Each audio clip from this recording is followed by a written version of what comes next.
Hello everyone, and welcome back to another episode of Minecraft Myth Busting, aka lag busting, because they used to say put your furnaces on top of your hoppers to reduce lag, and now they say you gotta put droppers on there. Well, I'll tell you what, I have been confused, but that confusion has been cleaned up recently thanks to a video from ilmango where he did some testing and showed that furnaces were in fact pretty awful to put on top of hoppers and droppers were far better. Now, the video you're about to watch will basically be a carbon copy of the testing that ilmango did.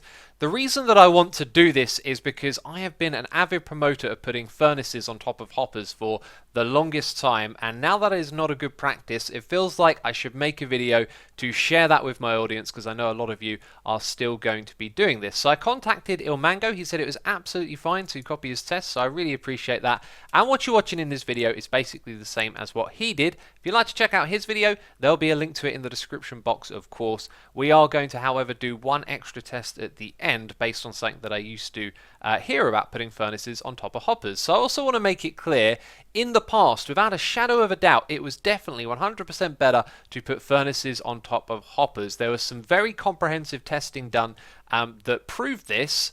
And over time, the game has been updated, the code has been tweaked, things have been changed, and now it turns out that this is actually a bad practice, and this one is so much better. So that's why we are recreating ilmango's tests, and we're going to hop over to a different world and a different server to conduct these tests. Welcome to our testing area for this episode. We are in a void world, meaning what you see here is the only thing in the world, and it's running on a server which is modded. It's a modded server, it's the carpet mod by NemBombMC, which gives us a whole bunch of tools for checking out things in the world, like where mobs can spawn, for example. Also gives us access to a very cool command which is going to speed up the game. It's going to run the game as fast as it possibly can for this duration of time. Now that is the tick warp command, and this is the length of a Minecraft day. So when I press enter, you can see that all of a sudden the moon is whizzing through the sky, everything is being simulated very fast, and when it's done it actually gives us a score. I don't 100% know quite what these mean, but we get a ticks per second score and a MSPT score. Don't know quite what that stands for, but we're able to benchmark that against other scores, and that gives us an indication of what in the world is causing lag, or basically having an impact on the server. So if we were to spawn a whole bunch of mobs and do the same test again, obviously that would run a little bit slower overall. So what we're going to do is put a whole bunch of hoppers into the world and then do the test again. So this is a 6x6 chunk grid of hoppers, which means over 9,000 of them in total. And then what we do, of course, is run that same command again. So this time it's going to be slower because there's more stuff in the world. There's all of these hoppers right here to process. But when the test is done, we can benchmark this score against the previous one. So we start it, and you can see it's running a lot slower. So with that test now finished, we can compare the scores. Obviously this number here being higher means better, and that one being lower means better as well, or at least more impact on the game, if you consider that to be a good thing. So now we can do this test a couple more times, but with something extra going on here. We're going to add blocks above the hoppers. So I'm going to add furnaces all the way across, like that. So over 9,000 furnaces have now been added into the world, and you guessed it, we're going to run the tick warp command and do the test again. The tick warp has finished, and this number is higher, that number is lower, meaning that furnaces on top of hoppers are in fact reducing some lag, which I think was different to ilmango's result. I'll have to go watch his video again, but we're here to compare the furnace against the dropper. So the next one for us to put on top is the dropper block right here. So let's fill in over 9,000 droppers again and run the command once more.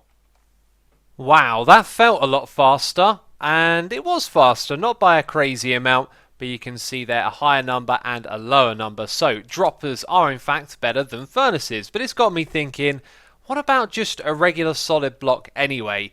And as well as that, we're also going to check out the half slab, because if I were to throw an item on top of this, it wouldn't pick it up, whereas it could pick it up through a half slab. So those are two more tests that we're going to do.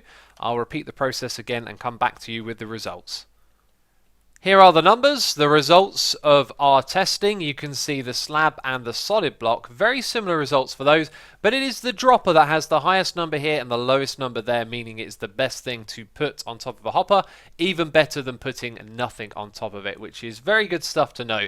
Now, in El Mango's video, he did an additional test that I'm not going to do. If you want to see it, you can head over to his channel, where he also conducted the same testing, but had some items in each of the sub-chunk, which causes the hoppers to go look for those items. And a sub-chunk is this blue region right here inside of a chunk.